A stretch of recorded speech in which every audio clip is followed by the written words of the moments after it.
ഉരുളി ചൂടായതിന് ശേഷം അതിലേക്ക് 1.5 ടേബിൾ സ്പൂൺ ഓയിൽ ഒഴിച്ച് അതിലേക്ക് 1.5 കിലോ ചിക്കനാണ് ഞാനിവിടെ ഉപയോഗിക്കുന്നത്. അത് കറി ഉണ്ടാക്കാനും അതുപോലെ തന്നെ സൂപ്പ് ഉണ്ടാക്കാനും വേണ്ടിയാണ് അത്രത്തോളം ചിക്കൻ എടുത്തത്. ഇനി നന്നായി ഇത് വേവിച്ചെടുക്കാം. ഇനി ഇതിലേക്ക് ആവശ്യമായ ഉപ്പ്, മഞ്ഞൾപ്പൊടി എന്നിവ ചേർത്ത് നന്നായി ഇളക്കിയതിന് ശേഷം കുറച്ച് നേരം കൂടി അടുപ്പിൽ വെച്ച് നമുക്ക് വേവിച്ചെടുക്കാം. ഇതിൽ നിന്ന് എല്ലില്ലാത്ത ചിക്കൻ കഷ്ണങ്ങളും ചിക്കൻ വെന്ത വെള്ളവും നമ്മൾ സൂപ്പിനായി എടുത്തു മാറ്റുന്നുണ്ട്.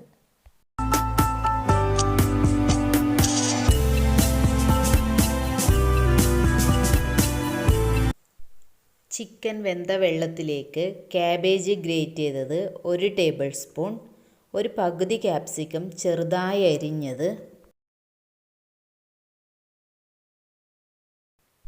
4 അല്ലി വെളുത്തുള്ളി ചെറുതായി അരിഞ്ഞത്, 1/2 കപ്പ് കോളിഫ്ലവർ ചെറുതായി അരിഞ്ഞ് ഉപ്പ്, മഞ്ഞൾപ്പൊടി എന്നിവ ഇട്ട് തിളപ്പിച്ച വെള്ളത്തിലിട്ട് ക്ലീൻ ചെയ്തത്, നമ്മൾ നേരത്തെ എടുത്തു മാറ്റിയ ചിക്കൻ ചെറുതായി ചിക്കിയത് 1/2 കപ്പ്,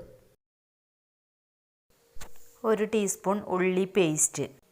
എല്ലാം കൂടി ഒന്ന് നന്നായി യോജിപ്പിച്ചതിന് ശേഷം പകുതി വേവാകുന്നത് വരെ നമുക്ക് വെയിറ്റ് ചെയ്യാം. 1.5 ടേബിൾ സ്പൂൺ കോൺഫ്ലോറാണ് ഞാനിവിടെ എടുത്തിട്ടുള്ളത്. അതിലേക്ക് കുറച്ച് തേങ്ങാപ്പാൽ കൂടി ചേർത്ത് നന്നായി കട്ടയൊന്നുമില്ലാതെ മിക്സ് ചെയ്തെടുക്കാം.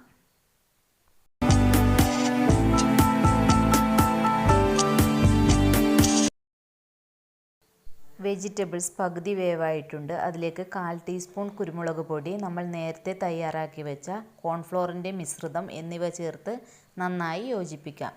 ചെറുതായി ഒന്ന് കുറുകി വന്നതിന് ശേഷം നമുക്ക് സെർവിങ് ഡിഷിലേക്ക് മാറ്റാവുന്നതാണ്.